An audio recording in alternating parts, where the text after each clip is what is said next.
എന്നെ അവർക്ക് പരിചയപ്പെടുത്തി കൊടുക്കേണ്ട കാര്യമില്ല, അവരെ എനിക്കും പരിചയപ്പെടുത്തി തരേണ്ട കാര്യമില്ല. അത്ര ഒരു അഭേദ്യമായ ഒരു ഹൃദയബന്ധം കാത്തു സൂക്ഷിക്കാൻ കഴിഞ്ഞ നാളിൽ അത്രയും സാധിച്ചിട്ടുള്ളൊരു പ്രദേശമാണ്. അതുകൊണ്ട് എനിക്ക് വിജയപ്രതീക്ഷയുണ്ട്. ഇത്രയും വലിയൊരു പൈതൃക ഗ്രാമത്തിൽ യാതൊരു വിധത്തിലുള്ള വികസനം ഉണ്ടായിട്ടില്ല. ആ പൈതൃക ഗ്രാമം ഇന്ന് ലക്ഷക്കണക്കിന് ആളുകൾ എത്തിച്ചേർന്നുകൊണ്ടിരിക്കുന്ന ഒരു സ്ഥലമാണ്.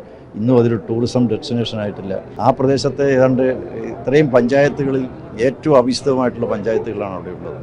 അതിലൊരു മാറ്റം വരും.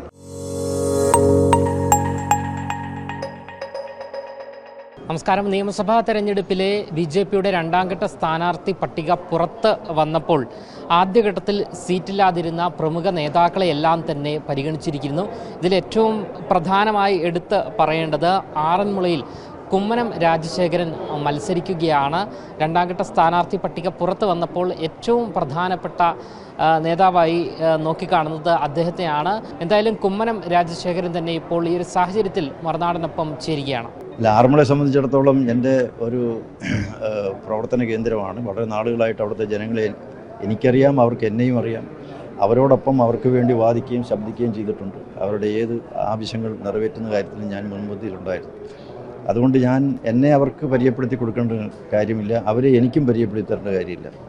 അത്ര ഒരു അഭേദ്യമായ ഒരു ഹൃദയബന്ധം കാത്തു സൂക്ഷിക്കാൻ കഴിഞ്ഞ നാളിൽ അത്രയും സാധിച്ചിട്ടുള്ളൊരു പ്രദേശമാണ്. അതുകൊണ്ട് എനിക്ക് വിജയപ്രതീക്ഷയുണ്ട്. അവരുടെ പ്രതീക്ഷയ്ക്കും പ്രത്യാശയ്ക്കും അനുസരിച്ച് തന്നെ ഉയരാനും അവർക്കൊക്കെ അത് നേടിയെടുത്ത് കൊടുക്കാനും കഴിയുമെന്ന വിശ്വാസം എനിക്കുമുണ്ട്. പ്രധാന പ്രചരണ വിഷയം എന്തായിരിക്കും? വികസനമാണല്ലോ. ഇത്രയും വലിയൊരു പൈതൃക ഗ്രാമത്തിൽ യാതൊരു വിധത്തിലുള്ള വികസനം ഉണ്ടായിട്ടില്ല. ആ പൈതൃക ഗ്രാമം ഇന്ന് ലക്ഷക്കണക്കിന് ആളുകൾ എത്തിച്ചേർന്നുകൊണ്ടിരിക്കുന്ന ഒരു സ്ഥലമാണ്. ഇന്നും അതൊരു ടൂറിസം ഡെസ്റ്റിനേഷൻ ആയിട്ടില്ല. പൈതൃക കേന്ദ്രം എന്നുള്ള നിലയ്ക്ക് അത് വികസിപ്പിച്ചു കൊണ്ടുവരാൻ കഴിഞ്ഞിട്ടില്ല. അവിടെ ഒരു വാസ്തുവിദ്യാ കേന്ദ്രമുണ്ട്. ഇതിങ്ങനെ പലതും ആ പ്രദേശത്തെ ഏതാണ്ട് ഇത്രയും പഞ്ചായത്തുകളിൽ ഏറ്റവും അവിശുദ്ധമായിട്ടുള്ള പഞ്ചായത്തുകളാണ് അവിടെ ഉള്ളത്. അതിലൊരു മാറ്റം വരും. പല പഞ്ചായത്തുകളും ഇപ്പം BJP ഭരിക്കുകയാണ്. ഒരു ഓമല്ലൂർ പഞ്ചായത്ത്, അതുപോലെ തന്നെ നാരങ്ങാനം പഞ്ചായത്ത്, ഇപ്പോൾ ഈ പ്രാവശ്യം ഈ മണ്ഡലത്തിൽപ്പെടുന്ന പഞ്ചായത്തുകളാണ്. തീർച്ചയായിട്ടും. എന്തായാലും സീറ്റില്ലാതിരുന്ന, അതായത് ആദ്യഘട്ടത്തിൽ സീറ്റില്ലാതിരുന്ന പ്രമുഖ നേതാക്കളെ രണ്ടാം ഘട്ടത്തിൽ ഉൾപ്പെടുത്തിയിരിക്കുന്നു.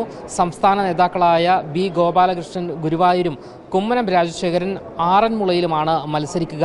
CPI വിട്ട് BJPയിൽ ചേർന്ന CC മുകുന്ദൻ നാട്ടികയിൽ മത്സരിക്കുകയും ചെയ്യും. അതേസമയം കുണ്ടറയിൽ ബിഗ് ബോസ് താരം റോബിൻ രാധാകൃഷ്ണനാണ് മത്സരിക്കുക. അതുകൂടാതെ BJP സ്ഥാനാർത്ഥികൾ ഇങ്ങനെയാണ്, രണ്ടാം ഘട്ട പട്ടികയിലെ സ്ഥാനാർത്ഥികൾ ഇങ്ങനെയാണ്. Kasaragod Ashwini ML, Kalliasseri Shri AV Sanilkumar, Taliparamba N. Haridas, Dharmadam K. Ranjith, തലശ്ശേരിയിൽ ശ്രീ O. നിതീഷ്, കൂത്തുപറമ്പ് അഡ്വക്കേറ്റ് ഷിജിലാൽ, മട്ടന്നൂരിൽ ബിജു ഇളക്കുഴി, കൽപ്പറ്റയിൽ പ്രശാന്ത് മലവയൽ, കൊണ്ടോട്ടിയിൽ P. Subrahmanian, Eranad advocate N. Sreeprakash, അതേസമയം മഞ്ചേരിയിൽ Padmashree M. Perinthalmanna advocate KP Baburaj എന്നിങ്ങനെയാണ് രണ്ടാം ഘട്ട പട്ടികയിൽ ഇടം പിടിച്ച സ്ഥാനാർത്ഥികൾ. ക്യാമറമാൻ അഖിൽ അശോകിനൊപ്പം അമൽ രുദ്ര, മറുനാടൻ മലയാളി, തിരുവനന്തപുരം.